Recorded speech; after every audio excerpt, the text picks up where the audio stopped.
إن الحمد لله نحمده ونستعينه ونستغفره ونعوذ بالله من شرور أنفسنا وسيئات أعمالنا من يهده الله فلا مضل له ومن يضلل فلا هادي له وأشهد أن لا إله إلا الله وحده لا شريك له وأشهد أن محمدا عبده ورسوله أما بعد فإن خير الكلام كلام الله وخير الهدي هدي محمد صلى الله عليه وسلم وشر الأمور محدثاتها وكل محدثة بدعة وكل بدعة ضلالة وكل ضلالة في النار أما بعد. Concernant le sujet de cette conférence mensuelle du mois de février 2013, elle a pour titre la hijra, l'émigration. L'émigration qui est un sujet important, un sujet qui malheureusement n'est pas assez traité, voire pas du tout traité. Je ne compte pas les personnes qui m'ont demandé à plusieurs reprises de faire une conférence ou de faire un sujet sur ce thème. Et la présence ce soir, comme vous le voyez, la mosquée est plus qu'archi-comble, prouve l'intérêt que portent les musulmans à ce sujet de la hijra. On va donc, Inch'Allah ta'ala, essayer à travers cette exhortation et cette conférence, comprendre un peu mieux ce qu'est la hijra, d'en connaître la définition, d'en connaître les mérites et d'en connaître le jugement ainsi que les paroles des savants. أما الهجرة فتعريفها لغة اسم من هجر يهجر هجرا وهجرانا والهجر ضد الوصل وكذلك الهجران وهاجر القوم من دار إلى دار تركوا الأولى للثانية كما قال ابن فارس كما فعل المهاجرون حين هاجروا من مكة إلى المدينة. Donc la hijra en arabe qui vient du verbe hajara yahjuru hajran hujrana. Et al-hajj, c'est le contraire de l'union. Ainsi, al-hijran, en arabe, le fait d'émigrer, lorsque l'on dit qu'un peuple a fait la hijra, c'est-à-dire, et là on parle en langue arabe, qu'il s'est déplacé d'un endroit vers un autre, d'un pays vers un autre. Il a laissé le premier pays pour se rendre vers le deuxième, comme l'ont fait les muhajirines lorsqu'ils ont quitté la Mecque pour se rendre à Médine.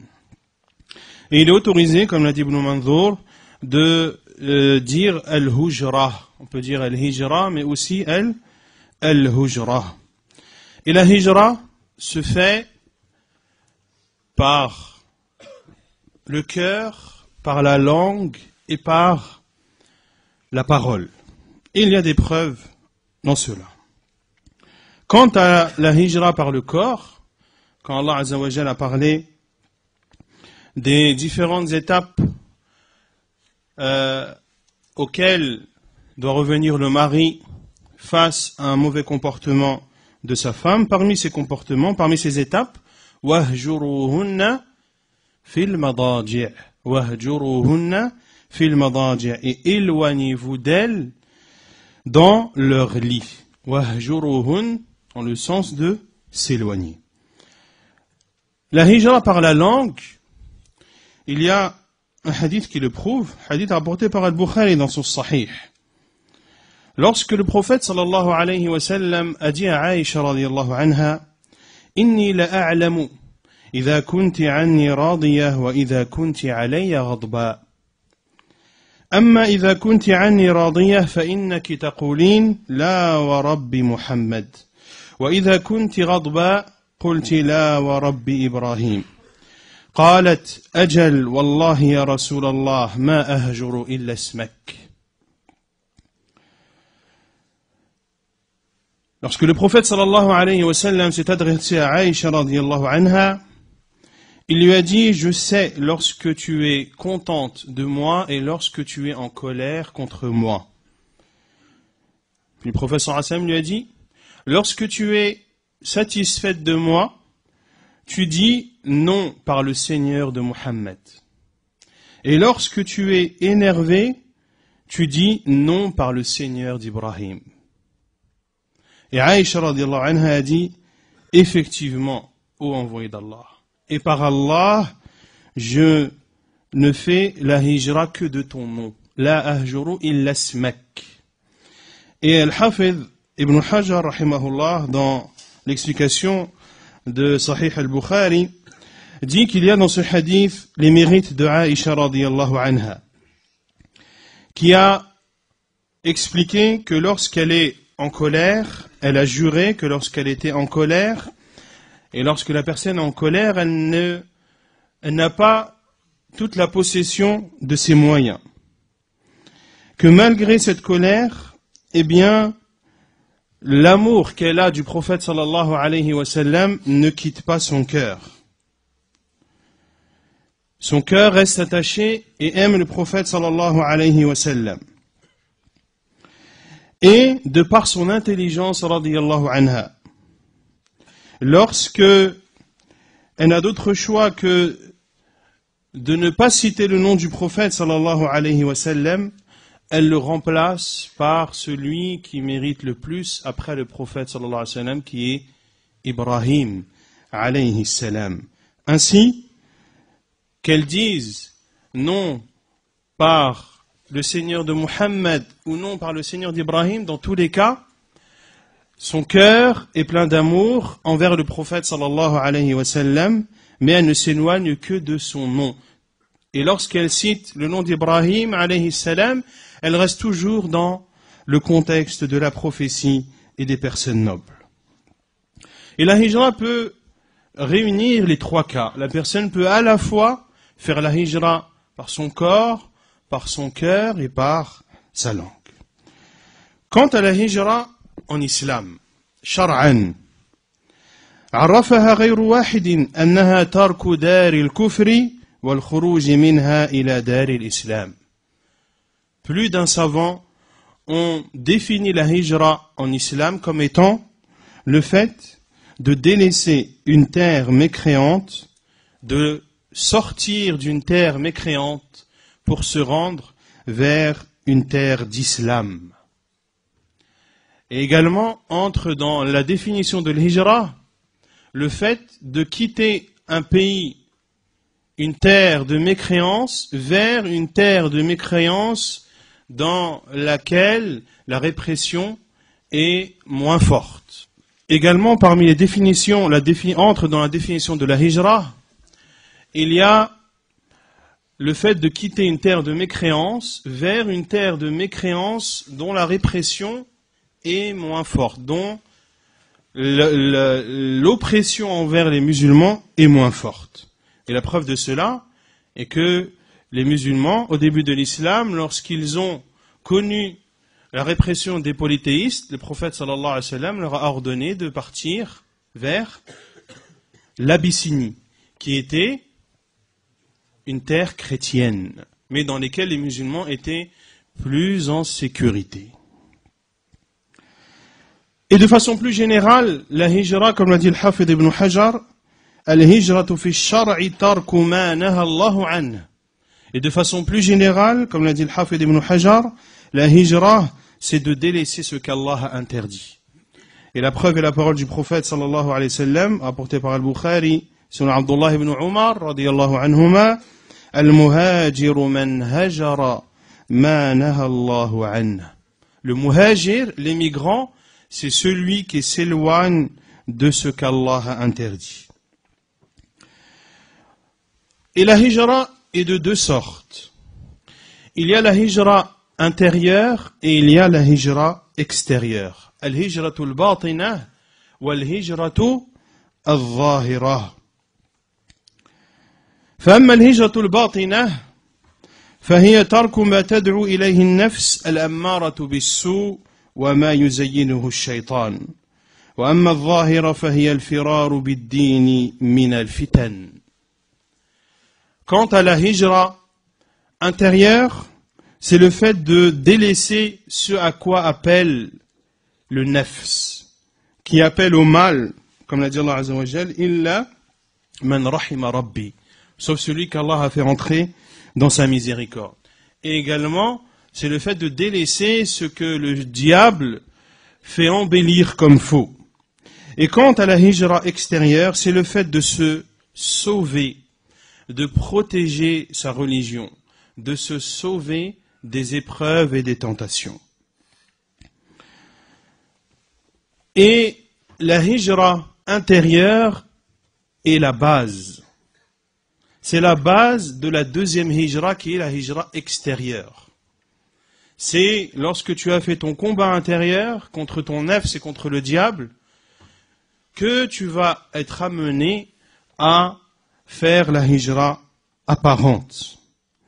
Et parce que la hijra apparente est le plus grand signe révélateur de la hijra cachée, de la hijra intérieure, le fait de partir et de quitter, de se sauver des tentations est la plus grande preuve matérielle de la hijra intérieure. Pour cela que les savants, lorsqu'ils parlent de la hijra, ils parlent directement de la hijra extérieure, car c'est elle qui est l'emblème de la hijra intérieure. Et la plus noble des hijras, la plus grande des émigrations, et sans aucun doute la hijra du prophète sallallahu alayhi wa sallam, qui a émigré de la Mecque vers Médine. C'est la meilleure des émigrations, c'est la plus connue et la plus populaire. Et lorsque l'on parle de l'hijratayn, les deux émigrations, lorsque vous entendez l'hijratayn, eh bien, cela signifie l'émigration vers l'Abyssinie et l'émigration vers l'Abyssinie et l'émigration vers Médine. Quant au mérite de la hijra, amma fadlu al-hijra, فجاء في فضل الهجرة وبيان ثواب المهاجرين آيات قرآنية وأحاديث نبوية كثيرة جدا. Il y a de nombreux versets coraniques et de nombreux hadiths prophétiques qui viennent montrer le mérite de la hijra et l'immense récompense qu'Allah Azza wa Jal accorde à ceux qui accomplissent l'émigration. فمن الآيات الكريمات قول الله تعالى إن الذين آمنوا والذين هاجروا وجاهدوا في سبيل الله أولئك يرجون رحمة الله والله غفور رحيم. En Surat Al-Baqarah, le verset 218, Allah Azza wa Jal dit selon le sens: ceux qui ont cru, émigré et lutté dans le sentier d'Allah, ceux-là espèrent la miséricorde d'Allah. Et Allah est le pardonneur et le tout miséricordieux. Al-Imam Ibn Jarir al-Tabari rahimahullah a dit dans son tafsir, lorsqu'il a expliqué ce verset, c'est-à-dire يعني بذلك جل ذكره إن الذين صدقوا بالله ورسوله وبما جاء به وبقوله والذين هاجروا الذين هجروا مساكنة المشركين في أمصارهم ومجاورتهم في ديارهم فتحولوا عنهم وعن جوارهم وبلادهم إلى غيرها وإنما سمي المهاجرون من أصحاب رسول الله صلى الله عليه وسلم مهاجرين لما وصفنا من هجرتهم دورهم ومنازلهم كراهة منهم النزول بين أظهر المشركين وفي سلطانهم بحيث لا يأمنون فتنتهم على أنفسهم في ديارهم إلى الموضع الذي يأمنون ذلك. Il dit rahimahullah, et dans la parole d'Allah Azza wa Jal, émigrés, ceux qui ont cru et émigré, c'est-à-dire ceux qui ont quitté l'endroit où vivent les polythéistes. Ils ont quitté la proximité qu'ils avaient avec les polythéistes et se sont éloignés d'eux vers d'autres contrées. Et les muhajiroun parmi les compagnons du prophète sallallahu alayhi wa sallam ont été appelés al-muhajirin car ils ont délaissé leur maison, leur demeure, en détestant être et vivre au sein des polythéistes et être sous leur commandement, de telle sorte qu'ils ne se sentaient plus en sécurité. Ils ont alors émigré vers un endroit dans lequel ils se sentaient en sécurité. Et dans ce verset, Allah Azza wa Jal accorde la miséricorde à ceux qui ont accompli la hijra. Un autre verset, قول الله تعالى فالذين هاجروا وأخرجوا من ديارهم وأوذوا في سبيلي وقاتلوا وقتلوا لأكفرن عنهم سيئاتهم ولأدخلنهم جنات تجري من تحتها الأنهار ثوابا من عند الله والله عنده حسن الثواب. Il dit Azza wa Jal dans le verset 195 de Surat Ali Imran, ceux donc qui ont émigré, qui ont été expulsés de leur demeure, qui ont été persécutés dans mon chemin, qui ont combattu, qui ont été tués, j'expierai leurs mauvaises actions et les ferai entrer dans les jardins sous lesquels coulent les ruisseaux comme récompense de la part d'Allah. Wallahu indahu husnu thawab. Quant à Allah, c'est auprès de lui qu'est la plus belle récompense. L'imam al-Tabari rahimahullah dit dans l'explication de ce verset, Allah Azza wa Jal dit que ceux qui ont quitté leur peuple parmi les mécréants et parmi les membres de leur famille, ils les ont quittés pour se rendre vers leurs frères en la foi, vers leurs frères qui ont cru en Allah et ont considéré vrai le message du prophète sallallahu alayhi wa sallam. Ils ont été expulsés de leur maison. Ici, il s'agit des muhajirin qui étaient à la Mecque, dont les polythéistes de la Mecque ont expulsé de leur demeure. Et dans la parole d'Allah Azza wa Jal, Wallahu indahu husnu thawab. Quant à Allah, c'est auprès de lui qu'est la plus belle récompense. C'est-à-dire qu'Allah Azza wa Jal a auprès de lui comme récompense pour ses œuvres des récompenses de toute forme et de toute nature.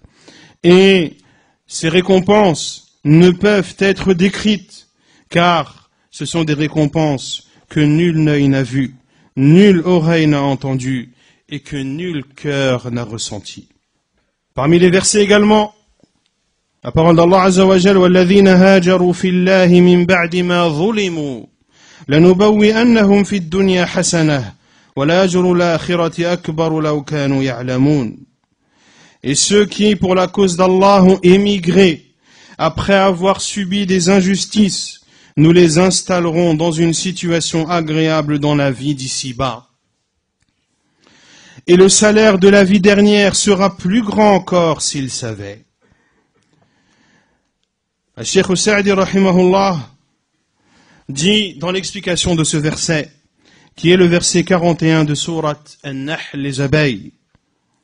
Il dit rahimahullah, Allah Azza wa Jal informe ici du mérite des croyants qui ont subi des injustices. Lorsqu'il a dit Azza wa Jal, et ceux qui pour la cause d'Allah ont émigré, c'est-à-dire ils ont émigré dans le sentier d'Allah, en espérant l'agrément et la satisfaction d'Allah, min ba'di ma zulimu, après avoir subi des injustices, en ayant subi du mal et en ayant été éprouvés par leur peuple, ceux qui les ont éprouvés afin de les faire sombrer dans la mécréance et dans le polythéisme. Ils ont donc, c'est-à-dire ces émigrants, ils ont délaissé leur pays, leur ville, ils ont délaissé leurs amis et se sont dirigés en obéissance à Allah vers d'autres destinations.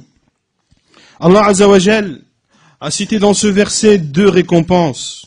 Une récompense immédiate dans cette vie d'ici-bas, en leur accordant une pourvoyance vaste et une vie sereine et paisible, qu'ils ont constaté après avoir émigré, lorsqu'Allah Azza wa Jal leur a accordé la victoire contre leurs ennemis, et lorsque ils ont conquis des pays et se sont enrichis lorsqu'ils ont profité des butins. Ceci est la récompense immédiate qu'Allah Azza wa Jal leur a accordée dans cette vie d'ici-bas. Puis il dit Azza wa Jal, wala ajrul akhirah, et le salaire de la vie dernière. C'est-à-dire que le prophète, qu'Allah Azza wa Jal leur a promis par la langue du prophète sallallahu alayhi wa sallam est plus grand. Là, et le salaire de la vie dernière sera plus grand. C'est-à-dire que le salaire de la vie d'ici-bas. Law kanu ya'lamun, si seulement ils savaient. C'est-à-dire si seulement ils avaient de la science. Et si seulement ils avaient la certitude de ce qu'il y a auprès d'Allah comme récompense pour celui qui croit en lui et celui qui combat dans son sentier subhanahu wa ta'ala. ومن الآيات أيضا قول الله تعالى والذين هاجروا في سبيل الله ثم قتلوا أو ماتوا ليرزقنهم الله رزقا حسنا وإن الله لهو خير الرازقين. Il dit Azza wa Jal dans le verset 58 de Surat Al-Hajj, ceux qui émigrent dans le sentier d'Allah et qui sont tués ou meurent, Allah leur accordera certes une belle récompense, car Allah est le meilleur des donateurs.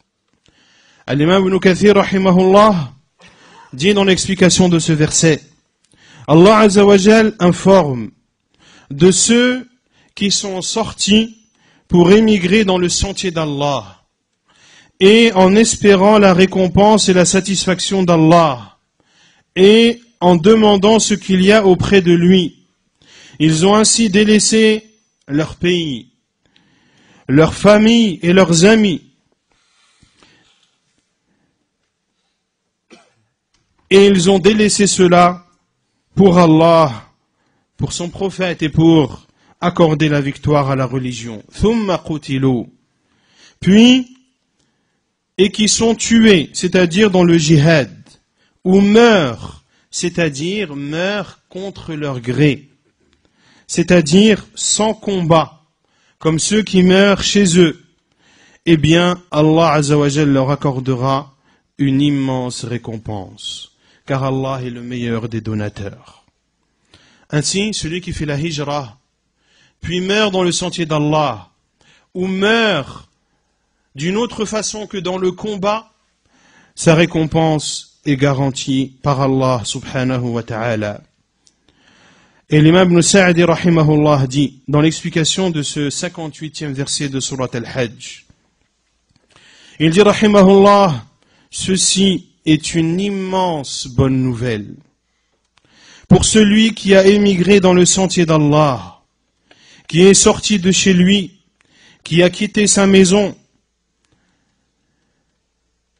C'est bien en recherchant la grâce d'Allah et la satisfaction d'Allah, et en voulant accorder la victoire à la religion, celui-ci, Allah lui accordera la récompense.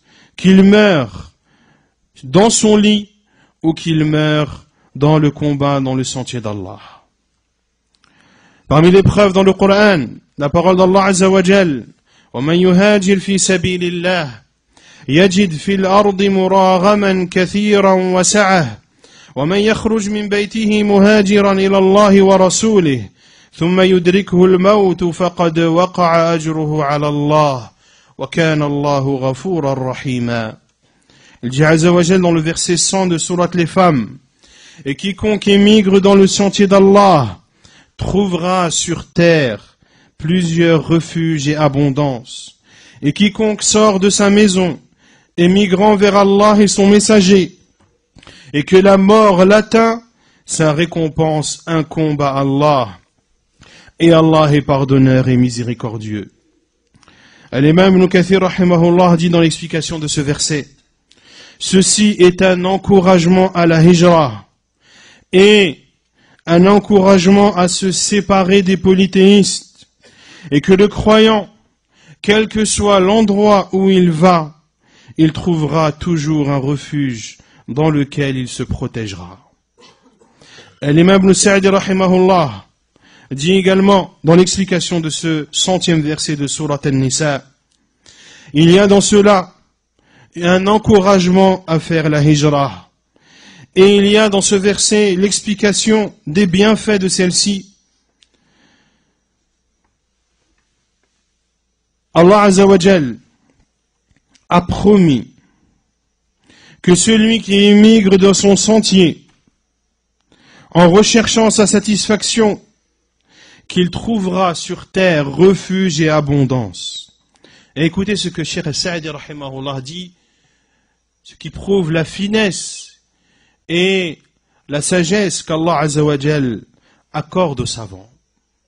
Il dit en expliquant le terme refuge et le terme abondance, que celui qui émigre vers Allah, il trouvera multiples refuges et abondance. Cheikh Sa'di dit que le refuge fait allusion aux bienfaits religieux, que le musulman trouvera un refuge dans lequel il se sentira à l'aise, dans lequel il se sentira en paix, dans lequel il se sentira en sérénité vis-à-vis de sa religion. Et l'abondance, c'est-à-dire les bienfaits mondains, les bienfaits de cette vie d'ici-bas. Allah Azza wa Jalla lui accordera une grande pourvoyance, une pourvoyance pleine de bénédictions. Parmi les preuves dans le livre d'Allah, la parole d'Allah Azza wa Jalla: وَالسَّابِقُونَ الْأَوَّلُونَ مِنَ الْمُهَاجِرِينَ وَالْأَنصَارِ والذين اتبعوهم بإحسان رضي الله عنهم ورضوا عنه وأعد لهم جنات تجري تحتها الأنهار خالدين فيها أبدا ذلك الفوز العظيم. Il dit Azza wa Jal les tout premiers parmi les émigrés, al-muhajirin et les ansar, et ceux qui les ont suivis dans un bon comportement, Allah les agrée et il l'agrée. C'est-à-dire, ils sont satisfaits d'Allah Azza wa Jal. Et Allah leur a promis des jardins sous lesquels coulent des ruisseaux. Ils y resteront éternellement. Et voilà l'immense réussite.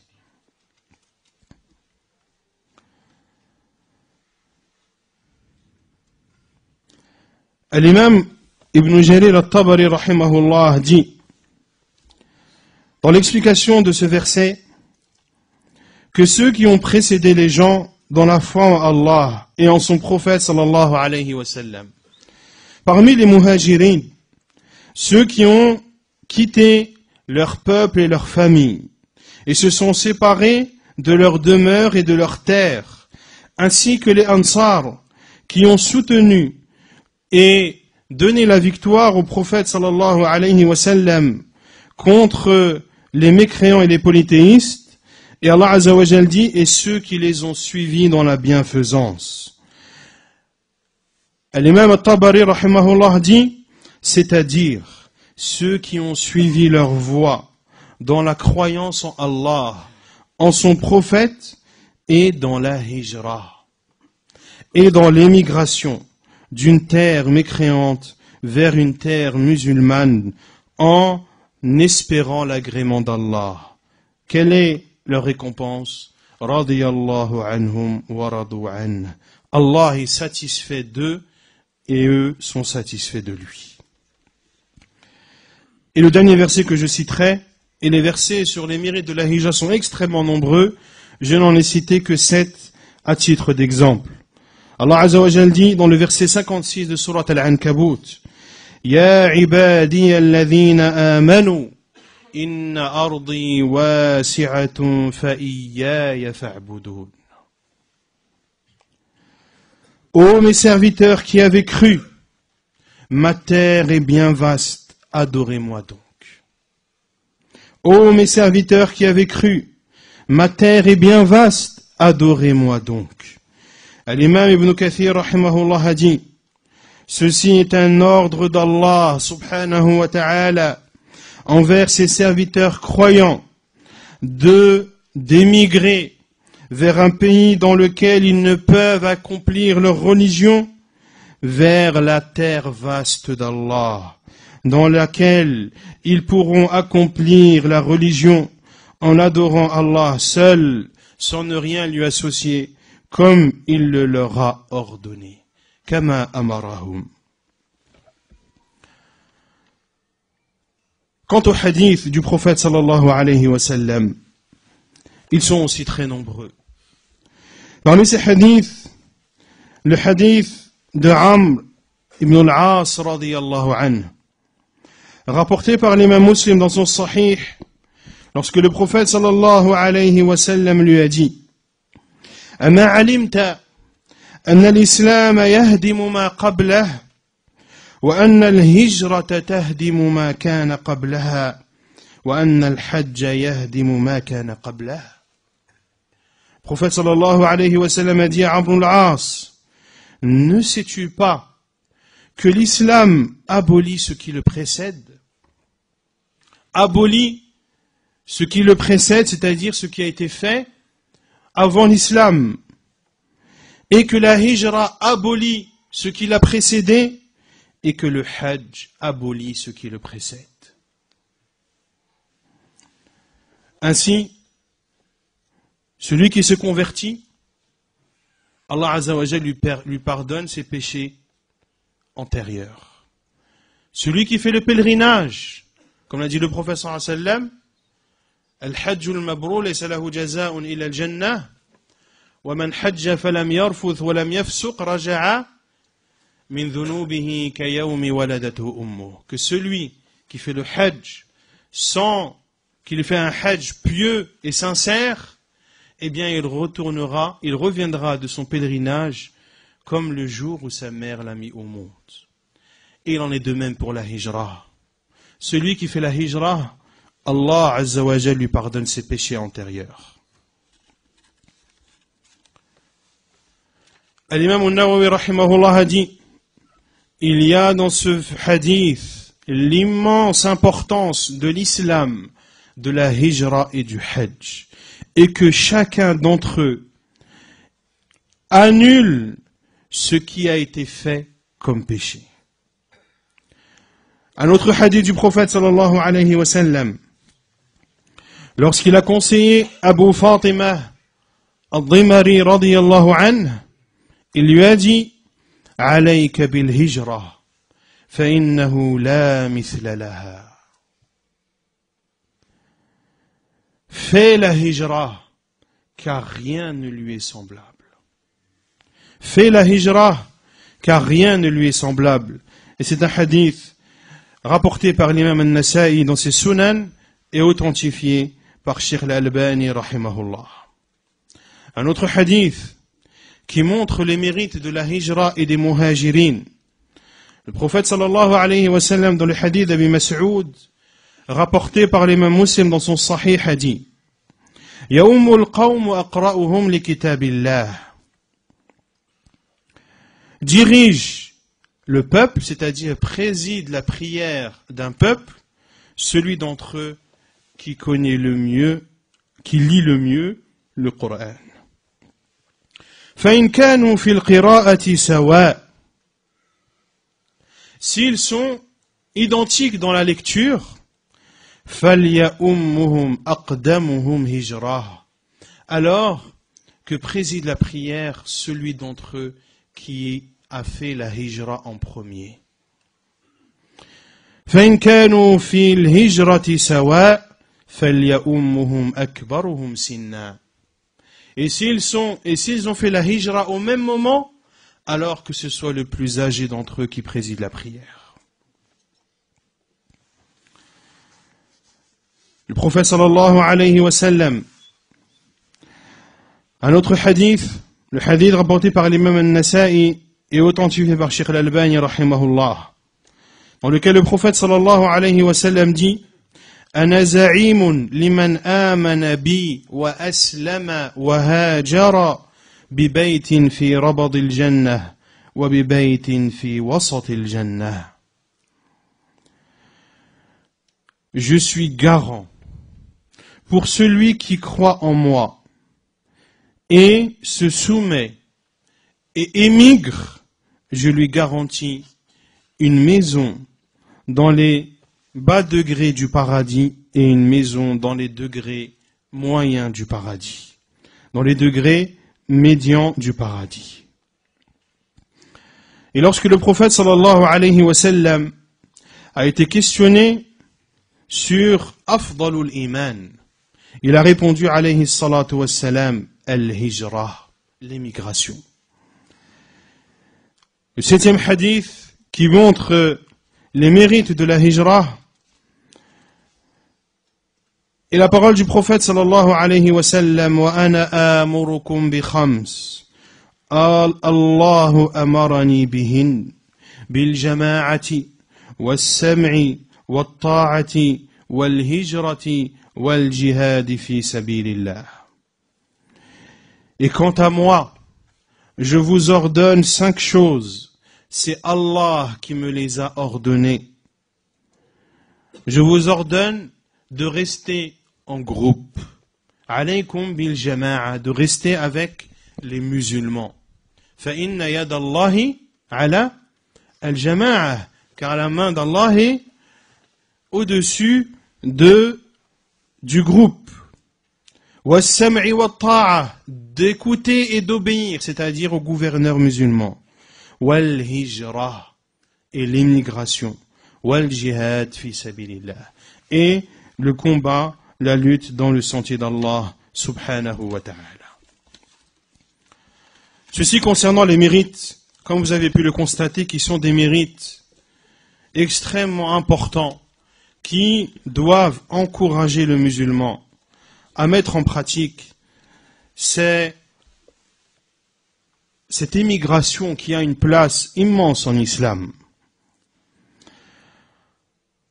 Quels sont les différents types de hijra? Quels sont les différents types d'émigration? Il y a l'émigration al-hijratul ma'nawiyya. L'émigration, le ma'nawiyya, comment traduire? Dans le sens abstrait, qui est la hijra, qui est de délaisser la mécréance vers l'islam, de délaisser l'innovation pour mettre en pratique la sunna, de délaisser la désobéissance vers l'obéissance. Et ceci est la signification et la conséquence d'émigrer vers Allah et son prophète. Comme l'a dit le prophète sallallahu alayhi wa sallam, فَمَنْ كَانَتْ هِجْرَتُهُ إِلَى اللَّهِ وَرَسُولِهِ, celui dont l'émigration est vers Allah et son envoyé. Qu'est-ce que l'émigration vers Allah et son envoyé? L'émigration vers Allah, c'est de croire en lui, de mettre en pratique le tawhid, de l'adorer seul, subhanahu wa ta'ala, de n'espérer que de lui, de ne craindre que lui, azza wa jal, et de délaisser le polythéisme, grand soit-il ou petit, et de délaisser les péchés, petits et grands, et de demander le pardon, de se repentir à Allah subhanahu wa ta'ala. Quant à la hijra vers le prophète sallallahu alayhi wa sallam, elle se fait en suivant sa sunnah, en la mettant en pratique, en la prenant comme juge lorsqu'il y a un conflit ou lorsqu'il y a un désaccord, et de faire précéder la sunna du prophète sallallahu alayhi wa sallam devant les avis et devant les passions, et de condamner et de délaisser les innovations, car elles sont contraires à l'islam. Et il y a la hijra concrète, qui est la hijra vers le prophète, la hijra du prophète sallallahu alayhi wa sallam vers Médine, qui est, comme je l'ai dit tout à l'heure, la meilleure des hijras. Il y a également la hijra, comme je l'ai dit, d'une terre mécréante vers une terre d'islam. Et le jugement de cette hijra diffère, comme l'on le verra par la suite. Et également, parmi les hijras concrètes, il y a le fait de s'éloigner des pervers, de s'éloigner des gens qui désobéissent à Allah subhanahu wa ta'ala, de s'éloigner et de se mettre en quarantaine vis-à-vis des gens qui suivent leur passion parmi les gens de l'innovation. Le musulman ne doit pas côtoyer les gens de l'innovation. Il doit s'en séparer. Il doit s'éloigner d'eux.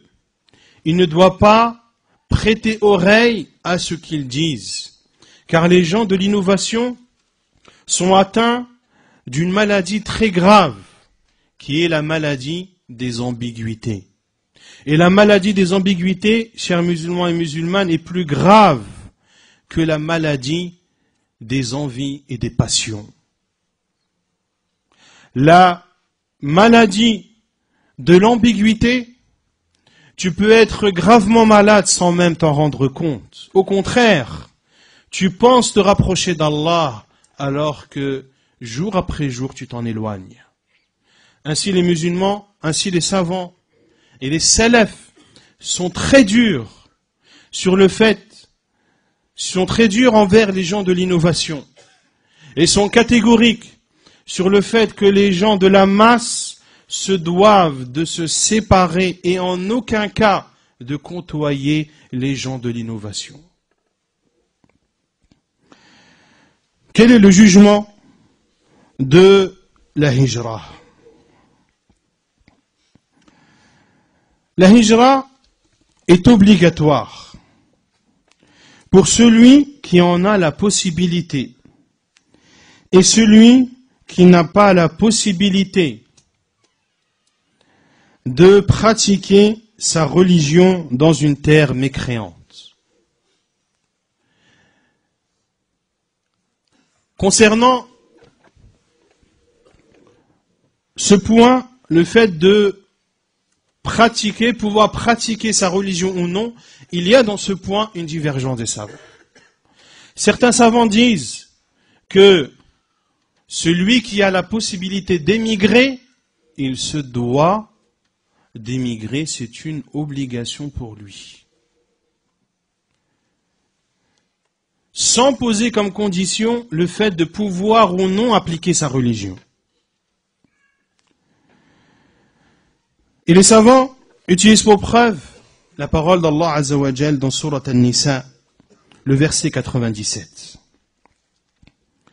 إن الذين توفاهم الملائكة ظالمي أنفسهم قالوا فيم كنتم قالوا كنا مستضعفين في الأرض قالوا ألم تكن أرض الله واسعة فتهاجروا فيها فأولئك مأواهم جهنم وساءت مصيرا. Il dit Azza wa Jal, ceux qui ont fait du tort à eux-mêmes. Les anges enlèveront leurs âmes en disant « Où en étiez-vous » c'est-à-dire à propos de votre religion. Ils répondront « Nous étions impuissants sur terre. » Les anges leur diront « La terre d'Allah n'était-elle pas assez vaste pour vous permettre d'émigrer ? Voilà bien ceux dont le refuge est l'enfer. Et quelle mauvaise destination. » Et la preuve que les savants apportent pour montrer l'obligation d'émigrer d'une terre mécréante vers une terre musulmane est la parole du prophète sallallahu alayhi wa sallam. Je me désavoue de tout musulman qui se trouve au sein des polythéistes. Inni bari'un min muslimin بين مشركين لا تتراءى نارهما. Leur feu ne se voit pas. Le feu du musulman et le feu du non-musulman ne doivent pas se voir.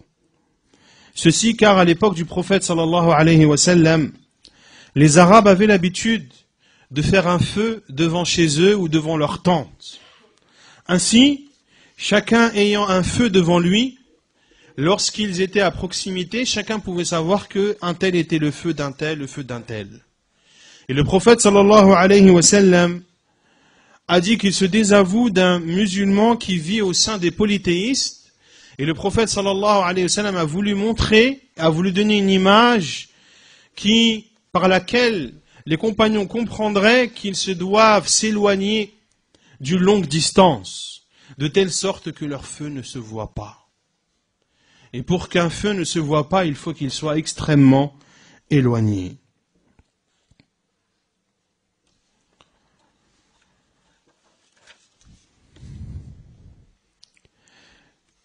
Quant à la hijra n'est pas obligatoire pour celui qui n'en a pas la possibilité. Soit parce qu'il est malade, soit parce qu'il est contraint à rester, ou soit parce qu'il fait partie des êtres faibles, comme les femmes, les enfants et ceux qui ont les mêmes jugements. Ainsi, l'incapable, la hijra n'est pas obligatoire pour lui. Car Allah Azza wa Jal a dit dans le verset suivant, versets 98 et 99 de Surat An-Nisa, إِلَّا الْمُسْتَضْعَفِينَ مِنَ الرِّجَالِ وَالنِّسَاءِ وَالْوِلْدَانِ لَا يَسْتَطِيعُونَ حِيلَةً وَلَا يَهْتَدُونَ سَبِيلًا فَأُولَئِكَ عَسَى اللَّهُ أَنْ يَعْفُوَ عَنْهُمْ وَكَانَ اللَّهُ عَفُوًّا غَفُورًا. À l'exception des impuissants, hommes, femmes et enfants, incapables de se débrouiller et qui ne trouvent aucune voie. Ceux-là, Allah sera clément envers eux, car Allah est le clément et le miséricordieux. Les savants ont divergé sur le premier cas, à savoir, pour celui qui est dans une terre mécréante, qui a la possibilité d'émigrer et qui peut mettre en pratique sa religion.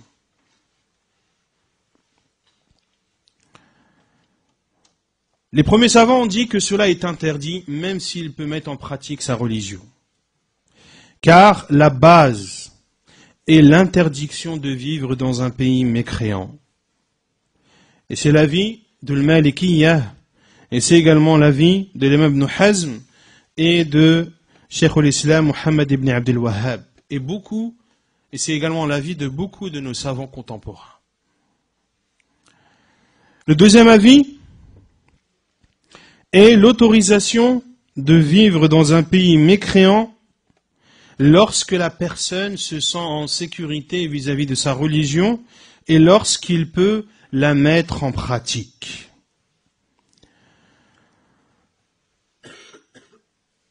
Qu'est-ce que pouvoir appliquer sa religion?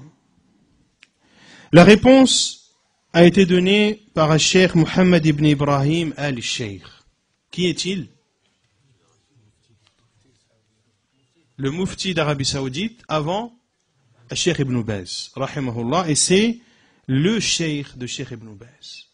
Et Cheikh Ibn Baz, rahimahullah, était tellement touché par Cheikh Muhammad ibn Ibrahim que lorsqu'il parlait de lui, il fondait en larmes, rahimahullah.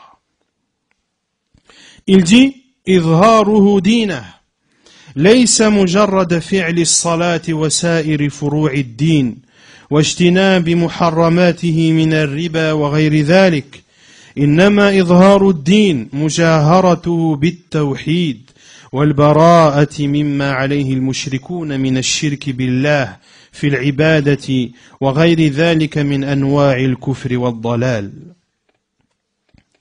Il dit rahimahullah, le fait de montrer sa religion, ce n'est pas seulement le fait de prier et de mettre en pratique les branches de la religion, ce n'est pas seulement s'abstenir des interdits comme l'usure et autres, mais montrer la religion et la proclamer par le tawhid, et proclamer al-bara'a, le désaveu de ce sur quoi sont les polythéistes, comme polythéisme dans l'adoration et toutes les autres formes de mécréance et d'égarement.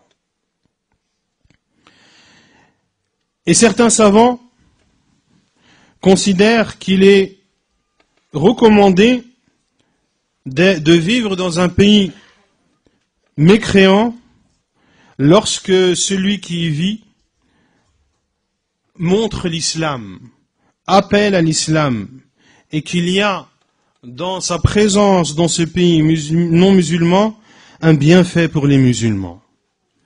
Et nul doute que ce cas de figure n'est pas donné à tout le monde.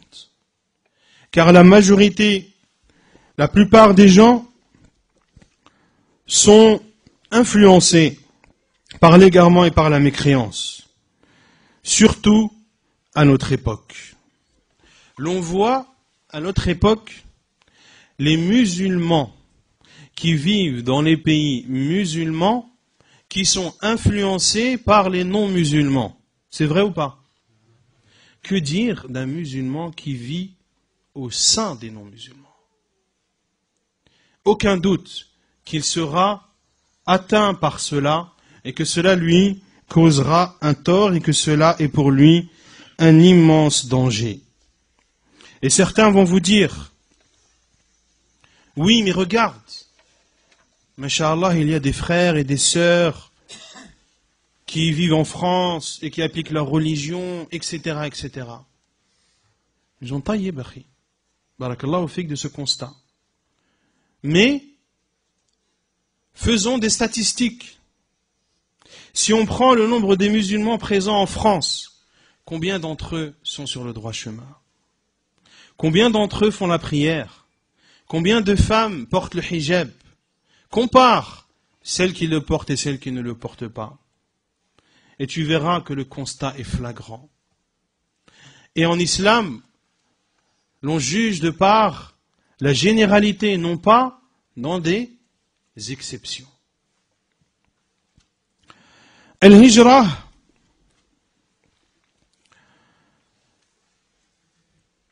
était connu dans les communautés qui nous ont précédés.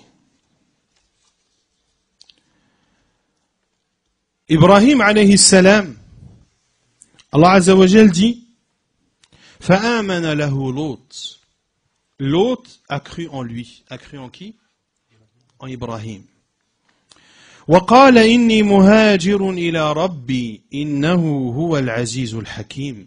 Et il a dit, c'est-à-dire Ibrahim, j'émigre vers mon Seigneur, car c'est lui le Tout-Puissant, le Sage.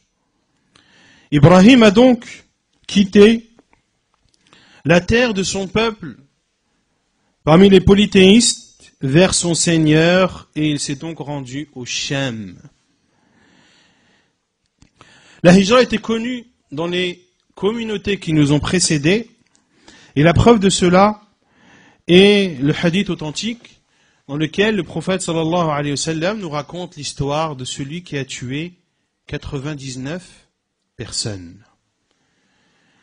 Lorsqu'il s'est rendu chez le savant, c'est un hadith que vous connaissez tous, quelle est la première chose qu'il lui a dit? Il lui a dit, et qui pourrait s'interposer entre toi et Allah dans le repentir?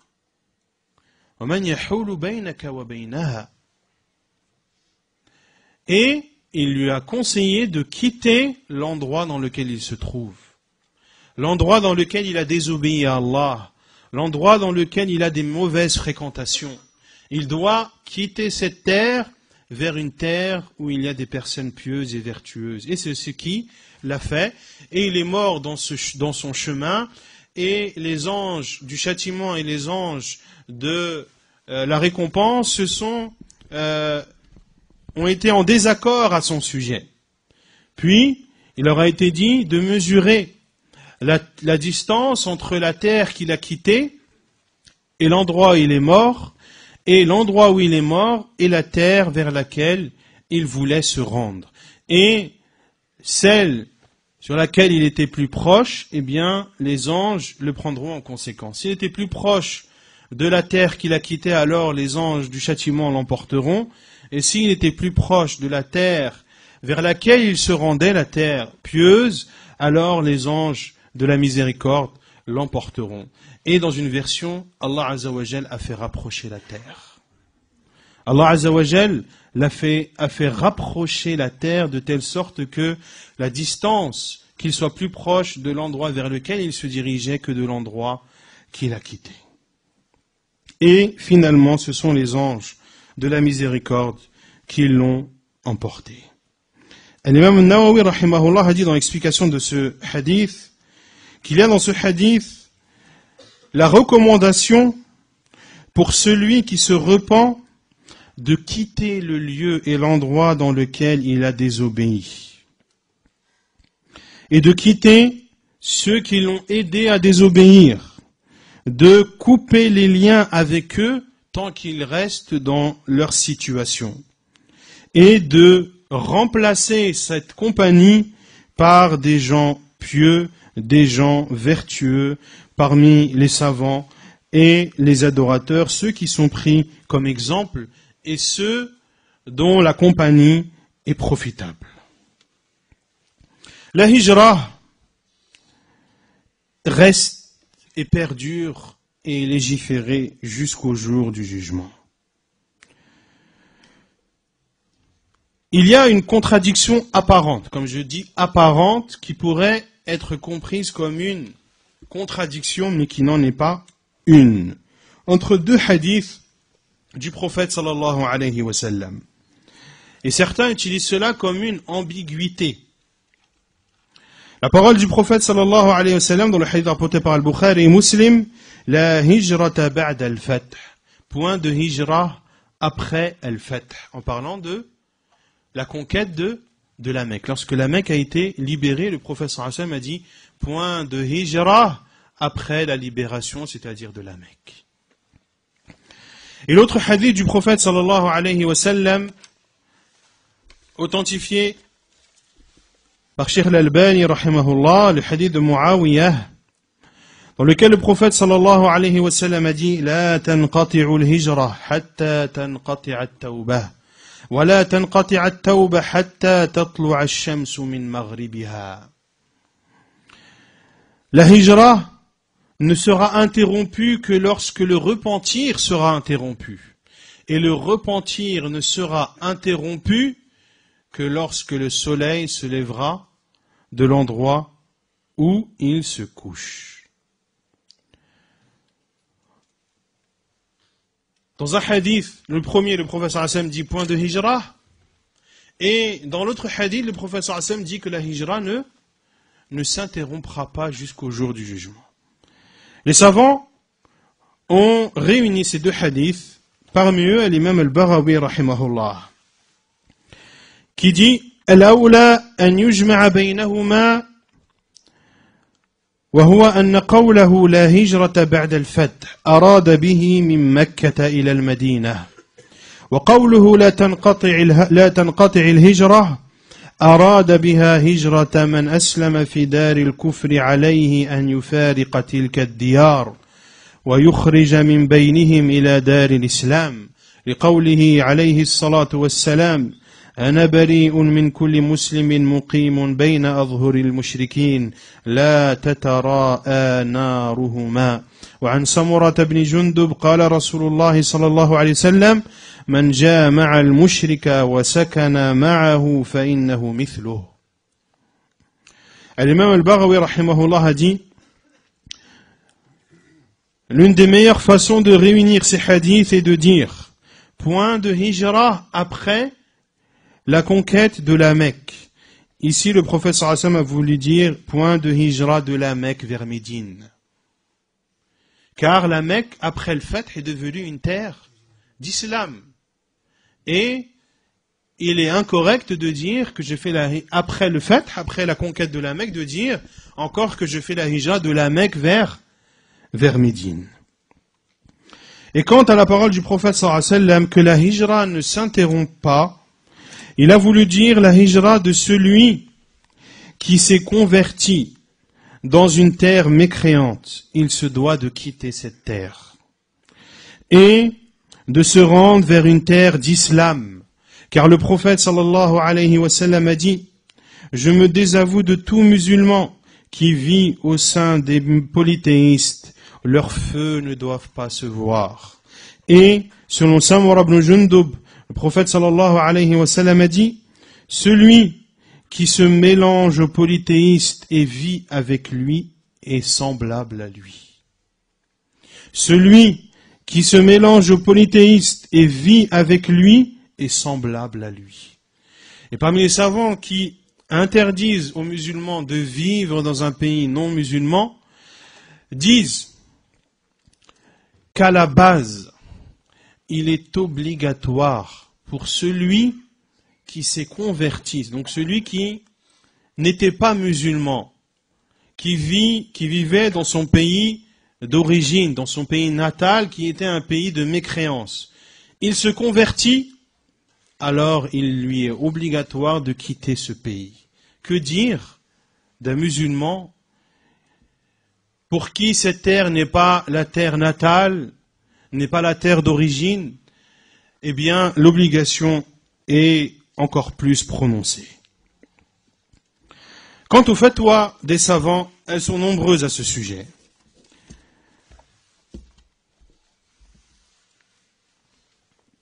Cheikh Ibn Baz, rahimahullah, a été questionné sur le fait de voyager vers un pays non musulman. On ne parle pas de vivre, on parle de voyager. Et il dit, rahimahullah, mon conseil à tout musulman et tout musulmane, de ne pas voyager vers les pays non musulmans, ni pour l'apprentissage, ni pour le tourisme, car il y a dans cela un immense danger dans leur religion et dans leur comportement. Et il est du devoir de chaque étudiant et étudiante de se contenter d'étudier dans son pays ou dans un autre pays musulman dans lequel il mettrait à l'abri sa religion et son comportement. Et le prophète sallallahu alayhi wa sallam a dit de façon authentique: je me désavoue de tout musulman qui vit au sein des non-musulmans. Et Allah azza wa jal a informé que celui qui n'émigre pas d'un pays de mécréance vers un pays d'islam, qu'il aura alors fait du tort à soi-même. Et Allah azza wa jal le menace du châtiment de l'enfer. Dans la parole d'Allah azza wa jal, innal ladhina tawaffahumul malaikatu zalimi anfusihim. Ceux qui ont fait du tort à eux-mêmes, les anges enlèveront leurs âmes en disant: où en étiez-vous? Ceux qui ont fait du tort à eux-mêmes, en restant dans un pays de mécréance. Où en étiez-vous? Nous étions impuissants sur terre. Les anges leur diront: la terre d'Allah n'était-elle pas assez vaste pour vous permettre d'émigrer? Voilà bien ceux dont le refuge est l'enfer, et quelle mauvaise destination. Allah Azza wa Jal, donc Cheikh Ibn Baz continue et dit: Allah Azza wa Jal informe dans ce verset que les anges diront à ceux qui mourront parmi les musulmans dans les pays de mécréance et qui n'ont pas émigré: la terre d'Allah n'était-elle pas assez vaste pour que vous émigriez? Après qu'Allah Azza wa Jal ait informé qu'ils aient fait du tort à eux-mêmes en restant au sein des non-musulmans en ayant la possibilité d'émigrer. Cela prouve l'interdiction de voyager vers les pays des polythéistes et qu'il est interdit de vivre au sein d'eux pour celui qui peut émigrer. Et on voit ici que Cheikh Ibn Baz n'apporte pas la condition de pouvoir appliquer ou non sa religion. وعلى تحريم الإقامة بين ظهرانيهم لمن استطاع الهجرة. Et il dit, rahimahullah, exception faite chez certains savants pour celui qui voyage pour la da'wah, qui fait partie des gens de science et de clairvoyance, et qui a la possibilité de mettre en pratique sa religion, qui est à l'abri de tomber dans le polythéisme et dans la désobéissance. Celui-ci, point de mal pour lui de voyager vers les pays mécréants pour la da'wah, pour diriger, orienter, pour appeler au message d'Allah et à l'adoration d'Allah subhanahu wa ta'ala. Al-Sheikh Al-Uthaymin rahimahullah a été questionné sur le fait de vivre dans un pays non musulman.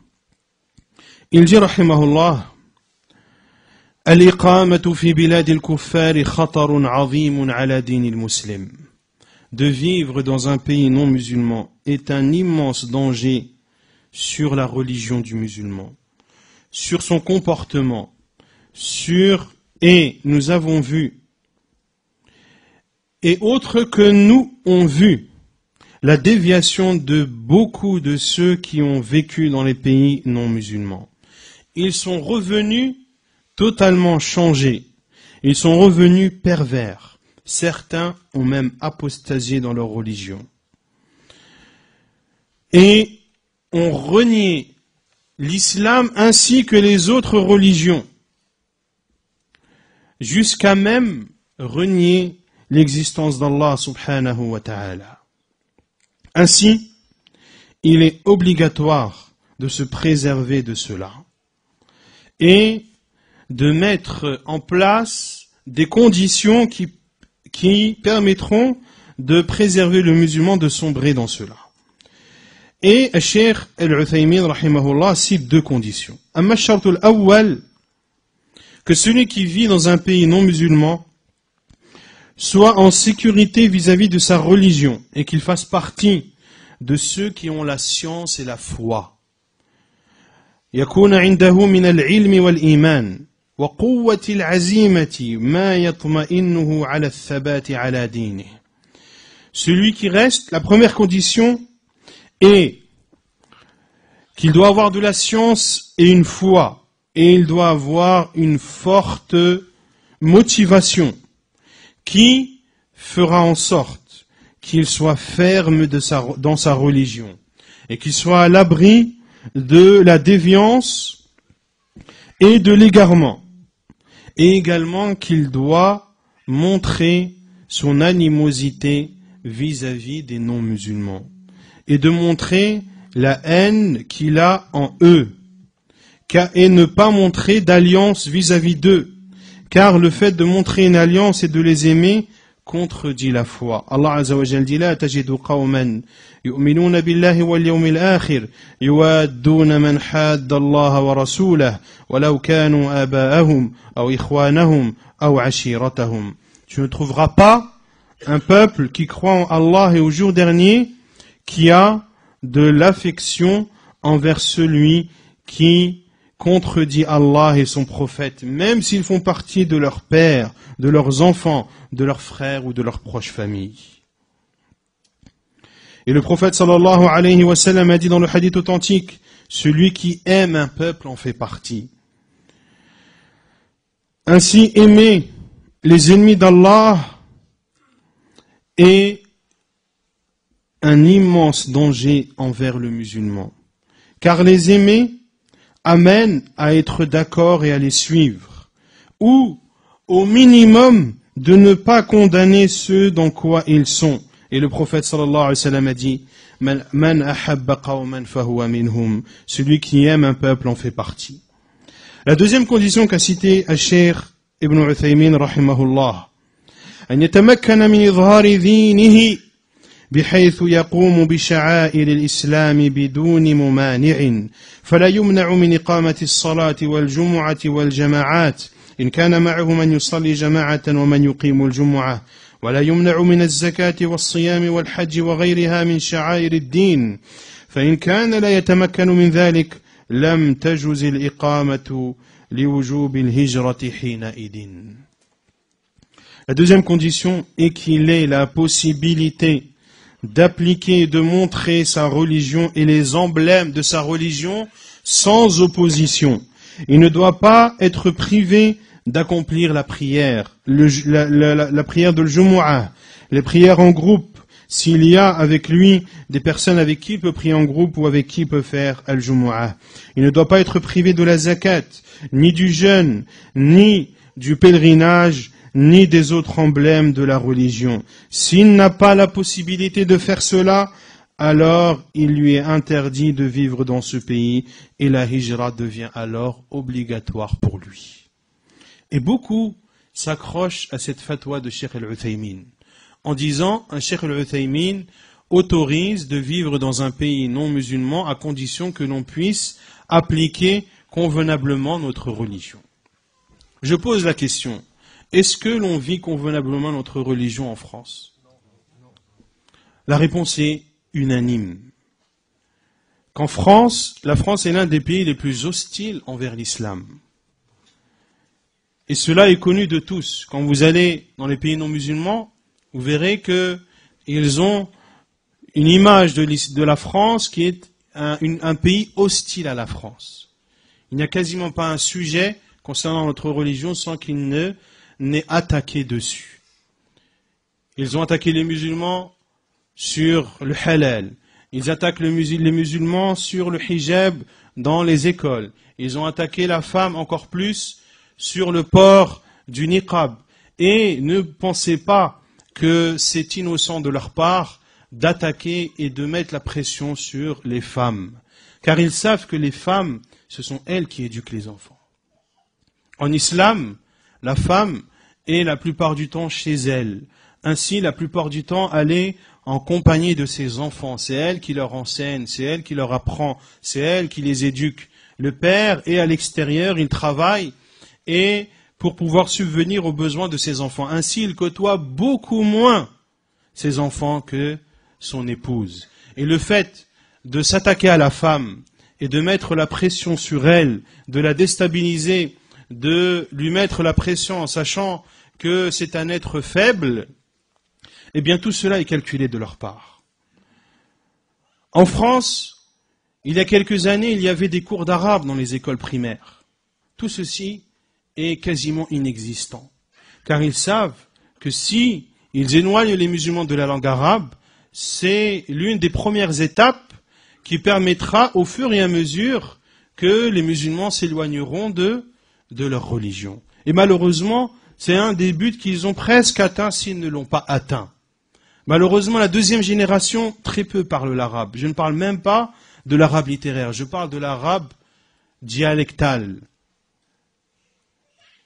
Très peu sont les deuxièmes générations qui parlent bien le dialecte marocain ou le dialecte algérien, etc.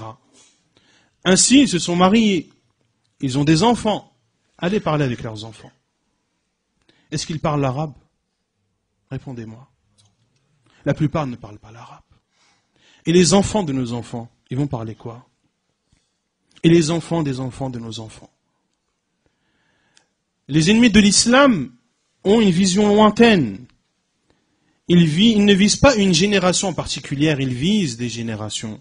Lorsqu'ils parlent de l'islam de France, que l'on doit avoir un islam de France, propre à la France.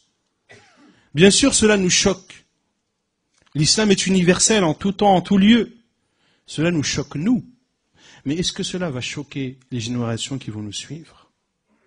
Lorsqu'ils auront entendu islam de France, quelque chose qui sera presque anodin à leurs oreilles, et peut-être, et je ne l'espère pas, anodin dans leurs esprits, le fait donc de vivre dans un pays non musulman est un immense danger. Et ne sois pas dupé, chers musulmans et musulmanes, en pensant que tu fais partie de ceux qu'Allah a privilégiés, de ceux qui s'accrochent à leur religion, qui sont fermes dans leur religion, ceux dont la foi ne peut être ébranlée. Alhamdulillah, c'est un bienfait dont tu dois être reconnaissant envers Allah. Mais pense à tes enfants. Combien sont les parents qui sont droits? Le père prie la nuit, jeûne le jour. La mère est pieuse et vertueuse. Mais vous voyez l'enfant qui n'est absolument pas à l'image de ses parents. Pourquoi? Car l'environnement dans lequel il vit n'est pas un environnement propice à l'éducation musulmane. Ainsi, celui qui me dit qu'en France, il applique sa religion en toute sérénité, je lui poserai une question. Si tu meurs, est-ce que tu seras tranquille vis-à-vis de tes enfants? Est-ce que tu seras tranquille vis-à-vis de tes enfants? Ton fils n'aura plus d'autorité, n'aura plus l'autorité du père sur lui. Il franchit le pas de la porte de sa maison et la mécréance est devant lui. Je ne dis pas la désobéissance, je dis la mécréance est devant lui. La mécréance est exposée à lui. Vivre dans un pays non musulman, la raïra du musulman part. La jalousie vis-à-vis de sa religion part. Pourquoi? Car il voit les péchés matin, midi et soir. Quand vous allez dans les pays musulmans, quand vous rencontrez les savants, pas plus tard que pendant le pèlerinage dernier, des comportements que vous voyez des mashaïkhs et des savants qui sont des comportements simples mais qui choquent. Je vous donne un exemple. Le Cheikh Mohammed al-Imam, hafidahullah, vous connaissez. Il est venu nous donner une conférence dans notre tente à Mina. Donc là on parle de Mina, c'est pendant le Hajj. Le cheikh a donné son exhortation, il y a eu des questions-réponses, alhamdulillah. On a raccompagné le cheikh à la porte, à la porte de la sortie de la tente, la sortie de l'entrée principale. Devant nous, sur le chemin, un groupe de sœurs, en jilbab, le visage découvert. Le cheikh a sauté et s'est retourné, il est rentré dans un coin. Il a dit, oh les frères, je ne veux pas de femmes dans mon chemin. Ne mettez pas de femmes dans mon chemin. On a donc dit aux sœurs de presser le pas et le cheikh est parti. Les savants, le fait de voir le visage d'une femme, ils baissent le regard. Que dire de voir la tête d'une femme dévêtue? Nous, de voir des femmes sans hijab, rares sont ceux qui baissent le regard. Pourquoi? Car l'on voit ça matin, midi et soir, ça ne nous choque plus. Dans les pays musulmans, de voir une femme sans hijab, ça choque. Et le fait de rester dans un pays non musulman et d'être sans cesse confronté à cela amène au fur et à mesure que la gravité des péchés baisse au regard du musulman. Ça peut être le hijab, ça peut être le fait de boire de l'alcool, de commettre l'adultère, d'avoir des enfants hors mariage. Ça ne choque plus les parents maintenant lorsque leurs enfants viennent et leur apprennent qu'ils sont enceintes en dehors du mariage. Ça choque ceux qui ont la foi en Allah et qui sont accrochés à leur religion. Mais ceux qui ont la foi faible, ils disent, c'est presque une mode. Wal'iyadhu billah. Donc celui qui dit qu'en France, il peut appliquer sa religion, il ment à soi-même. Et il encourt à soi-même un danger, et le danger est encore plus grand vis-à-vis de ses enfants. Cheikh al-Fawzan, hafidahullah ta'ala, a été questionné également sur le fait de voyager dans les pays non musulmans. Il dit la base est que le voyage vers les pays non musulmans est interdit. Et cela est autorisé qu'en cas de force majeure, comme pour la guérison ou autre, en ayant la possibilité d'appliquer sa religion et de faire ce qu'Allah lui ordonne. Quant à y vivre, amma sukna fahiya ashad, c'est encore plus grave, car de vivre au sein des polythéistes est interdit pour le musulman, car le prophète sallallahu alayhi wa sallam a interdit le musulman de vivre au sein des non-musulmans, comme cela est rapporté dans le hadith de Jarir ibn Abdillah que l'on a vu tout à l'heure.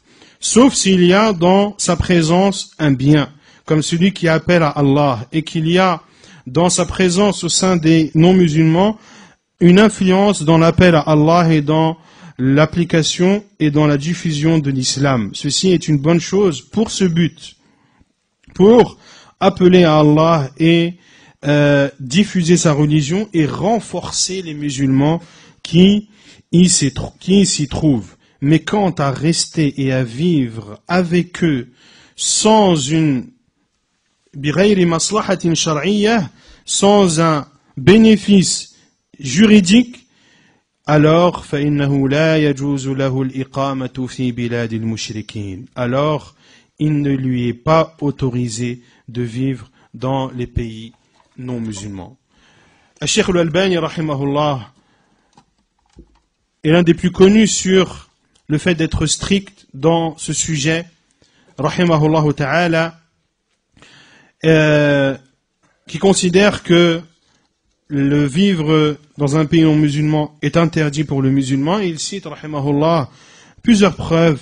Parmi ces preuves, le hadith du prophète sallallahu alayhi wa sallam, Man jama'a al-mushrik fahuwa mithluh, celui qui se mélange aux polythéistes et comme lui.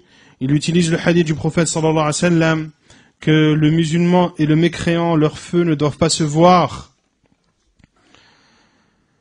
Et la sagesse de cette interdiction est le fait qu'il y a un effet néfaste pour le musulman de vivre au sein des non-musulmans et de les côtoyer. Et il cite pour preuve, rahimahullah, le hadith de celui qui reste avec une personne vertueuse. Le prophète sallallahu alayhi wa sallam a dit qu'il est comparable à un vendeur de musc. Et le vendeur de musc, soit tu achètes de lui du parfum, ou soit tu sortiras en étant imprégné de son odeur. Ici, le prophète sallallahu alayhi wa sallam a parlé de l'jalis. Et Cheikh Al-Albani a dit, ça c'est dans une assise. Et une assise se veut courte et concise. Et celui qui se trouve dans une mauvaise assise ou avec de mauvaises personnes dans une assise, eh bien, est comparable au chaudronnier. Soit il brûlera tes vêtements, ou soit tu sortiras en étant imprégné d'une mauvaise odeur. Ceci concernant une assise. Une assise a un effet positif ou négatif en fonction des personnes avec qui tu t'assois. Que dire des personnes avec qui tu vis? Cheikh Rabi' ibn Hadi al-Madkhali, hafidhahullah, a été questionné sur ceux qui quittent les pays musulmans dans lesquels ils sont oppressés vers les pays non musulmans. Il dit, hafidhahullah, ceux qui partent en Europe ou en Amérique pour la raison que le fait qu'ils soient opprimés et oppressés dans leur pays, ils se doivent de patienter. L'imam Ahmed, lorsqu'il a été châtié, est-ce qu'il s'est sauvé vers un pays non musulman? Je vous demande, Cheikh Rabi' parle, Ana as'alukum, l'imam Ahmed, Ibn Hanbal et autres, l'imam Ibn Taymiyyah, Cheikh al-Islam Ibn Taymiyyah, lorsqu'il a été éprouvé, lorsqu'il a été torturé, lorsqu'il a été emprisonné, est-ce qu'il s'est sauvé vers un pays non musulman? La réponse est non. il doit patienter. Il doit vivre dans son pays, même s'il est emprisonné. Cela est meilleur pour lui que de partir en Europe ou aux États-Unis. Car ces pays ont une stratégie qui est de déstabiliser les musulmans et de les rendre athées et chrétiens. Et ceci est une stratégie ancienne, mais maintenant, ils la mettent en pratique. Beaucoup, il dit, hafidahullah, beaucoup de ceux qui partent pour manger et boire, et pour travailler au service des non-musulmans dans leur pays. Et Allah subhanahu wa ta'ala dit, وَمَن يَتَّقِ اللَّهَ يَجْعَلْ لَهُ مَخْرَجًا. Et celui qui craint Allah, Allah lui donnera des ouvertures. وَيَرْزُقْهُ مِنْ حَيْثُ لَا يَحْتَسِبْ. Et lui accordera une pourvoyance d'une façon qu'il n'aura jamais imaginée. Tu dois donc craindre Allah Azza wa Jal. Et ta pourvoyance te parviendra. Car le prophète sallallahu alayhi wa sallam a dit وَلَن تَمُوتَ نَفْسٌ حَتَّى تَسْتَوْفِي. Car une âme ne peut mourir que lorsqu'elle aura ce qu'Allah lui a écrit. حَتَّى تَسْتَكْمِلَ رِزْقَهَا وَأَجَلَهَا. Comme l'a dit le prophète sallallahu alayhi wa sallam. Une âme ne peut mourir que lorsqu'elle aura eu la totale part de sa pourvoyance et de son temps de vie. Et les épreuves et le danger sont extrêmement grands pour lui et pour sa famille. Et il dit, hafidahullah, لَمَّا يَبْلُغُ ابْنَكَ سِتَّ سَنَوَاتٍ أَيْنَ يَتَعَلَّمُ. Lorsque ton enfant aura atteint l'âge de 6 ans, où est-ce qu'il apprendra? يتعلم في مدارس اليهود والملاحدة والعلمانيين والنصارى ويعلمونهم دينهم ولا يفرقون في هذا. Il apprendra dans les écoles des juifs, des athées, des al-ilmaniyin. Comment on traduit al-ilmaniyin? Des laïcs, naam, laïcs, on parle de la France. Des chrétiens, ils leur enseigneront leur religion et les enfants ne pourront pas différencier. Et cela est vrai. Lorsqu'ils vont à l'école, ils leur apprennent les différentes religions comme si elles étaient pareilles. Aujourd'hui, on va apprendre la religion chrétienne, la religion juive, la religion musulmane. Voilà, maintenant vous connaissez les 3 religions. Choisissez celle vers laquelle vous vous sentez le plus à l'aise ou celle qui vous plaît le plus ou. Et ainsi, les enfants, on leur inculque que cela est contraire. Le faux ne peut être mélangé au vrai.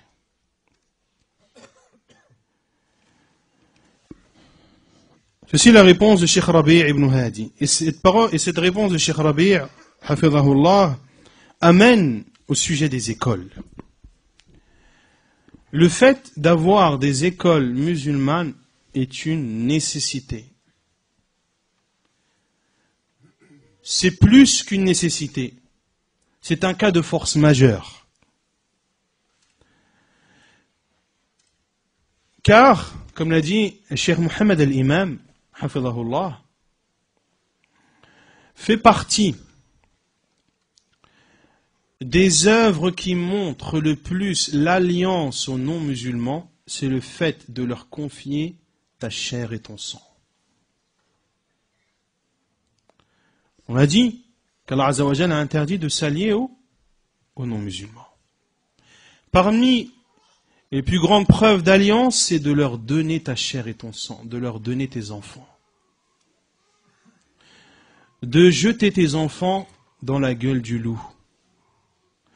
De mettre tes enfants à la disposition des non-musulmans pour qu'ils le façonnent à leur envie et à leur guise.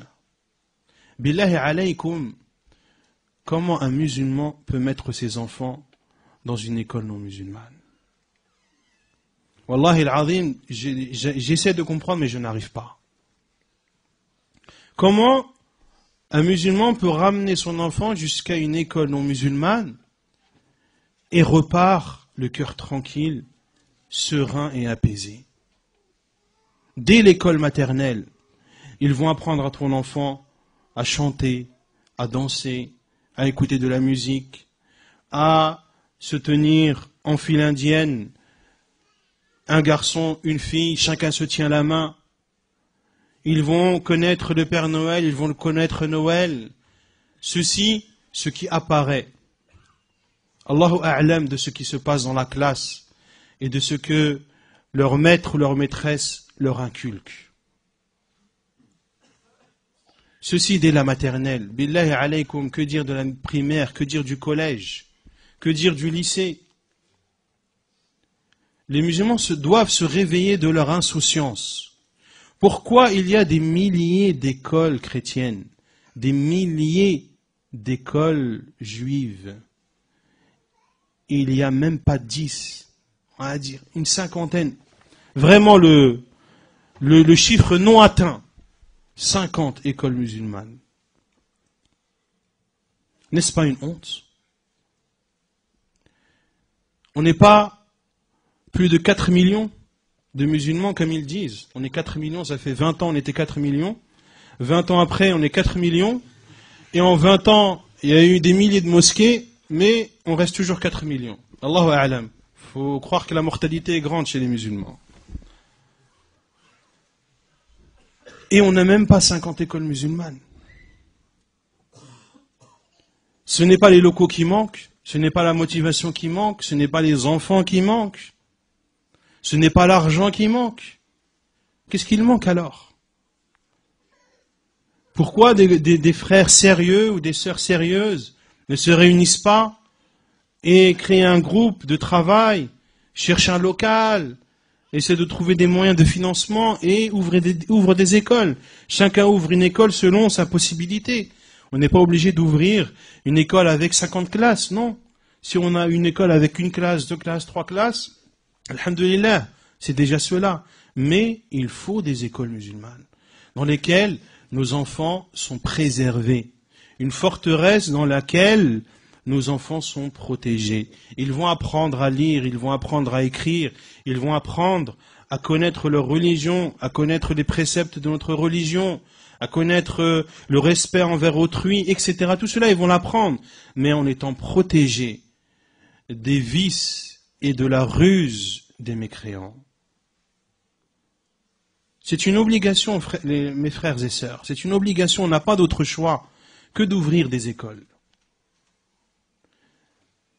Et n'attendez pas l'autre en disant « Oh, de toute façon, il y en a qui vont le faire. Si c'est pas moi, c'est quelqu'un d'autre. Pourquoi ça ne serait pas toi? Si tu en as les compétences, si tu en as l'intelligence, pour ouvrir des commerces, on est fort. On va scruter chaque local vide en location, mais quand il s'agit d'ouvrir des écoles musulmanes, là, plus personne n'est motivé. Bien sûr, ça demande des efforts. Bien sûr, ça demande des sacrifices. Bien sûr, mais cela en vaut la chandelle. Car de vivre dans un pays comme celui-ci est extrêmement dangereux. Et de ne pas avoir des écoles à nous, musulmanes, eh bien cela accroît la dangerosité. Et si on vous demande pourquoi vous voulez faire des écoles musulmanes, pourquoi est-ce qu'il y a des écoles chrétiennes? Pourquoi est-ce qu'il y a des écoles juives? Chacun veut apprendre à ses enfants la religion qu'il considère être vraie. Et nous, les musulmans, notre religion est la religion vraie. Donc nous avons plus le droit que les autres d'avoir nos écoles à nous. Et la France est un pays hostile à ça également. À chaque fois qu'une école essaie d'ouvrir, eh bien, ils mettent les bâtons dans les roues. Et pour vous dire à quel point les autorités sont hostiles à cela, ils sont même, écoutez bien, ils sont même allés apporter comme argument pour fermer une école musulmane qu'elle n'est pas aux normes sismiques. À Argenteuil. À Argenteuil, elle n'est pas aux normes sismiques. On se demande s'ils connaissent la géographie, s'ils n'ont pas confondu Tokyo et Argenteuil. Ils cherchent la moindre petite bête. Dès qu'ils voient des initiatives de ce genre, ils essayent au maximum de faire en sorte que cela s'arrête, car ils savent très bien que les écoles, si elles fleurissent, elles pousseront et elles apparaîtront en grande quantité. Et cela est légitime, car nous sommes nombreux, walillahil hamd, et nous serons de plus en plus nombreux, incha'Allah ta'ala, donc nous aurons de plus en plus besoin de nos écoles. Et ceux qui participent à ce genre de projet se doivent de patienter et de savoir qu'ils ont des épreuves et des obstacles devant eux. Et qu'ils doivent les surmonter. Et que s'ils les surmontent, bi'idhnillah, ils faciliteront la tâche à ceux qui voudront suivre leur voie et réitérer leur projet. Et je terminerai par la parole de Cheikh Abdul Karim Al-Khudayr, hafidhahullah ta'ala, qui fait partie de Hayat Kibar al-Ulama, de Lajna Da'ima, hafidhahullah. Il dit, hafidhahullah, que la hijra chez les savants est obligatoire et elle existe jusqu'au jour dernier. Il est donc obligatoire d'émigrer d'un pays non musulman vers un pays musulman. De vivre dans un pays non musulman est interdit sauf pour celui qui est incapable, sauf le faible, c'est lui qui en a l'exception. Celui qui ne peut pas se débrouiller et qui ne peut pas partir, qui n'a pas les moyens de partir. Car le mal et les effets néfastes de rester au sein des non-musulmans est un grand mal. Beaucoup de musulmans qui vivent dans les pays non-musulmans, le mal est grand sur leur religion et sur leur famille. Et ceux qui éduquent leurs enfants dans les pays non musulmans et dans les écoles non musulmanes, alors le mal est encore plus grand. Et il cite le vers d'un poète, وَقَدْ بَرِئَ الْمَعْصُومُ مِنْ كُلِّ مُسْلِمٍ يُقِيمُ بِدَارِ الْكُفْرِ غَيْرَ مُصَارِمِ, en faisant allusion au hadith du prophète sallallahu alayhi wa sallam, dans lequel il se désavoue du musulman qui vit au sein des non-musulmans. لَا بُدَّ أَنْ يُهَاجِرَ إِلَّا إِذَا عَجَزَ حِينَئِذٍ يُعْذَرُ هذه الهجرة الواجبة. Il doit alors émigrer. S'il ne peut pas, il est excusé. Voilà l'émigration obligatoire.